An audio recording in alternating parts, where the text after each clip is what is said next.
نحمده ونصلي على رسوله الكريم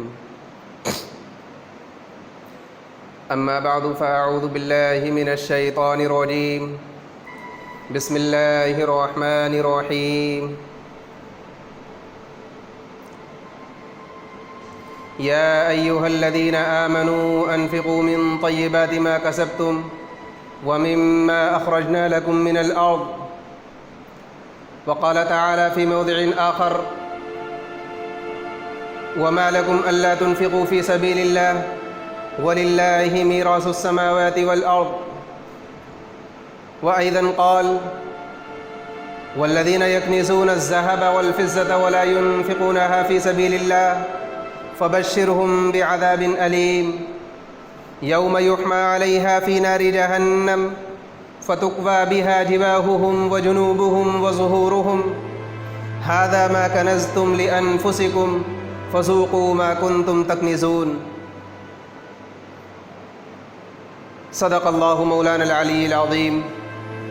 ونحن على ذلك لمن الشاهدين والشاكرين والحمد لله رب العالمين. گرامی قدر سامعین اکرام، گھروں میں موجود مسلمانان عظام،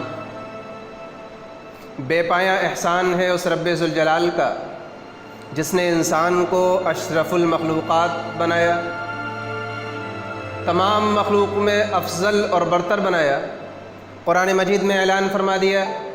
وَلَقَدْ كَرَّمْنَا بَنِي آدَمَ وَحَمَلْنَاهُمْ فِي الْبَرِّ وَالْبَحْرِ وَرَزَقْنَاهُم مِّنَ الطَّيِّبَاتِ وَفَضَّلْنَاهُمْ عَلَىٰ كَثِيرٍ مِّمَّنْ خَلَقَ تَفْضِيلًا. اور ہم نے بنو آدم یعنی انسان کو بہت زیادہ عزت اور اکرام سے نوازا. وَحَمَلْنَاهُمْ فِي الْبَرِّ وَالْبَحْرِ، اور انہیں خشکی اور تری میں سواری عطا فرمائی. وَرَزَقْنَاهُم مِّنَ الطَّيِّبَاتِ، اور پاکیزہ اور عمدہ چیزیں ہم نے ان کو کھانے کے لیے دیں.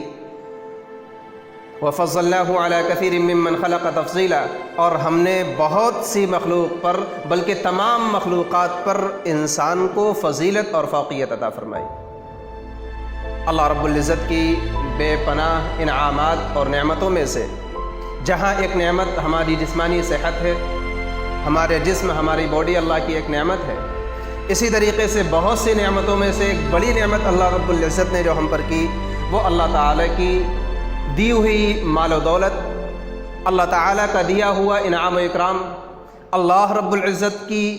دی ہوئی برکت و فضیلت ہے جو اللہ تعالیٰ نے تمام انسانوں کو عطا فرمائی. دنیا میں ہم دیکھتے ہیں کہ جب کوئی چیز ہم اس کو استعمال کرتے ہیں تو استعمال کرتے کرتے وہ چیز گندی ہو جاتی ہے، میلی ہو جاتی ہے، اور جب وہ چیز میلی ہو جاتی ہے تو اس کو صاف کرنے کے لیے واش کیا جاتا ہے، دھویا جاتا ہے، صفائی کی جاتی ہے. جس طریقے سے دنیاوی چیزوں کی صفائی ضروری ہے اسی طریقے سے پروردگار عالم نے ہمیں جو مال و دولت عطا فرمایا وہ بھی استعمال کرتے کرتے میلا ہو جاتا ہے، گندا ہو جاتا ہے. اور مال و دولت کو گندا ہونے کے بعد، میلا ہونے کے بعد اس کی صفائی کے لیے اللہ تعالیٰ نے حکم دیا خُذْ مِنْ أَمْوَالِهِمْ صَدَقَةً تُطَهِّرُهُمْ وَتُزَكِّيهِمْ بِهَا وَصَلِّ عَلَيْهِمْ. اے نبی، آپ ان یعنی ایمان والوں کے مال میں سے کچھ حصہ ان سے لے لیا کریے تاکہ ان کے مال کو پاک و صاف کر سکیں. جب دنیا کی چیزیں گندی ہو جاتی ہیں، میلی ہو جاتی ہیں استعمال کرتے کرتے، تو اسی طریقے سے ہمارے پاس جو اللہ کی دی ہوئی مال و دولت ہے یہ بھی استعمال کرتے کرتے گندی ہو جاتی ہے، میلی ہو جاتی ہے. اور اس کو صاف کرنے کا طریقہ اللہ رب العزت نے زکوٰۃ کا حکم دے کر اور زکوٰۃ مسلمانوں پر فرض فرما کر اللہ رب العزت نے ہمارے مال و دولت کو پاک و صاف کیا. قرآن کریم میں صاف یہی ارشاد فرمایا خُذْ مِنْ أَمْوَالِهِمْ صَدَقَةً تُطَهِّرُهُمْ وَتُزَكِّيهِمْ بِهَا. اے نبی، آپ ان کے مال و دولت میں سے کچھ صدقہ لیا کیجئے، کچھ زکوٰۃ لیا کیجئے تاکہ آپ ان کے مال کو پاک و صاف کر سکیں، ان کے مال کو ستھرا کر سکیں.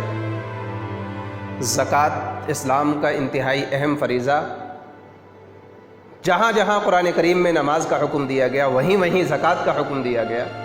یا ایھا الذین آمنوا اقیموا الصلاۃ وآتوا الزکاۃ، اے ایمان والو نماز قائم کرو، زکوٰۃ ادا کرتے رہو. بار بار زکوٰۃ کا اللہ رب العزت نے قرآن کریم میں حکم دیا ہے۔ زکوٰۃ کے معنی آتے ہیں عربی ڈکشنری کے اعتبار سے، زکوٰۃ کے معنی آتے ہیں بہت زیادہ صاف اور ستھرا کرنا، کسی چیز کو بہت زیادہ صاف اور ستھرا کرنا، یہ ہے زکوٰۃ کے اصل معنی۔ شریعت کی ٹرم میں، شریعت کی اصطلاح میں زکوٰۃ کہا جاتا ہے اللہ رب العزت کی دی ہوئی مال و دولت ایک متعین عرصے تک استعمال کرنے کے بعد اس میں سے ایک متعین مقدار نکال کر اللہ کی راہ میں غریبوں کو، مسکینوں کو، محتاجوں کو، فقیروں کو اور ضرورت مندوں کو دینا، یہ شریعت کی اصطلاح میں زکوٰۃ کہلاتا ہے۔ زکوٰۃ کس کو دی جاتی ہے ابھی اس کی تفصیل بیان کی جائے گی۔ پہلے زکوٰۃ نہ دینے والوں کی وعید سن لیں۔ اللہ رب العزت نے قرآن مجید میں ارشاد فرمایا والذین یکنزون الذھب والفضة ولا ينفقونها فی سبیل اللہ، اور وہ لوگ جو سونا اور چاندی یعنی مال اور دولت جمع کر کر کے رکھتے ہیں، ولا ينفقونها فی سبیل اللہ، اور اس کو اللہ کی راہ میں خرچ نہیں کرتے، فبشرہم بعذاب علیم، اے نبی آپ ان کو دردناک عذاب کی خبر سنا دیجئے۔ وہ دردناک عذاب کتنا بھیانک ہوگا، اللہ رب العزت نے آگے ارشاد فرمایا یوم یحمى علیہا فی نار جہنم، جس دن ان کا وہ جمع کیا ہوا مال و دولت، اس مال و دولت کی لوہے کی تختیاں بنا کر جہنم کی آگ میں ان کو تپایا جائے گا، سرخ کیا جائے گا۔ یوم یحمى علیہا فی نار جہنم فتکوی بہا جباہہم وجنوبہم وظہورہم، اور اس تپتی ہوئی تختیوں، وہ لوہے کی تپتی ہوئی تختیاں جن کو جہنم کی آگ میں سرخ کر لیا جائے گا، فرشتوں کو حکم دیا جائے گا کہ اے فرشتوں ان تپتی ہوئی تختیوں سے اس مال کے مالک جو دنیا میں زکوٰۃ ادا نہیں کیا کرتا تھا اور مال و دولت کو جمع کر کے رکھے ہوئے تھا، سونے چاندی کو جمع کر کے رکھے ہوئے تھا،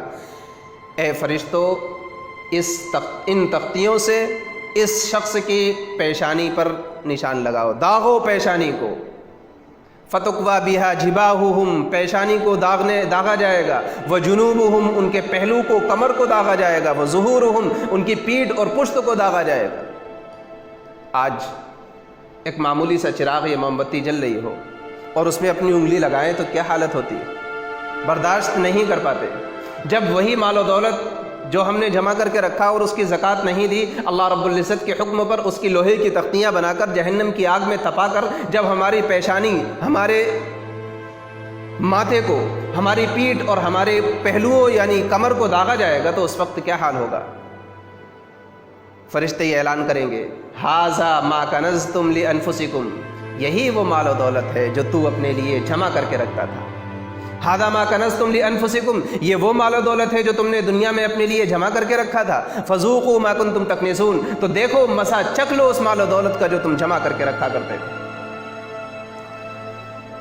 اسی طریقے سے ہماری مستورات، گھروں میں موجود مائیں بہنیں جن کے پاس زیور، سونے کے زیور، چاندی کے زیور یا کسی بھی طریقے کا مال و دولت ان کے پاس جمع ہے، ایک خاتون سرکار دو عالم صلی اللہ علیہ وسلم کے پاس تشریف لائیں۔ اللہ کے رسول صلی اللہ علیہ وسلم نے دیکھا کہ ان کے ہاتھوں میں سونے کے کنگن ہیں۔ گھر کی خواتین اور مائیں بہنیں غور سے اس واقعے کو سنیں۔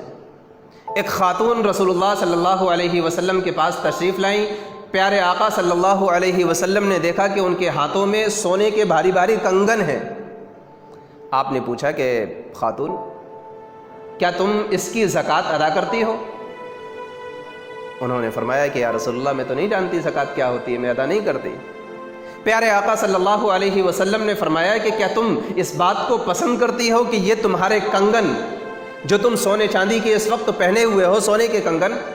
کل جہنم میں تمہیں آگ کے کنگن پہنائے جائیں؟ کیا تم اس بات کو پسند کرتی ہو یا برداشت کر سکتی ہو؟ ظاہر سی بات ہے وہ خاتون کانپ گئیں، لرز گئیں، کہنے لگی یا رسول اللہ سوال ہی پیدا نہیں ہوتا۔ تو اندازہ کریں ہمارے گھر کی خواتین جن کے پاس سونے چاندی کے زیورات ہیں، پیارے آقا صلی اللہ علیہ وسلم نے ان خاتون سے فرمایا کہ جو تمہارے پاس زیور ہیں، یہ سونے کے کنگن جو پہنے ہوئے ہو، کیا تم پسند کرتی ہو کہ تمہیں جہنم میں آگ کے کنگن پہنائے جائے؟ تو تمام مسلم خواتین سے یہ درخواست کی جاتی ہے کہ کیا وہ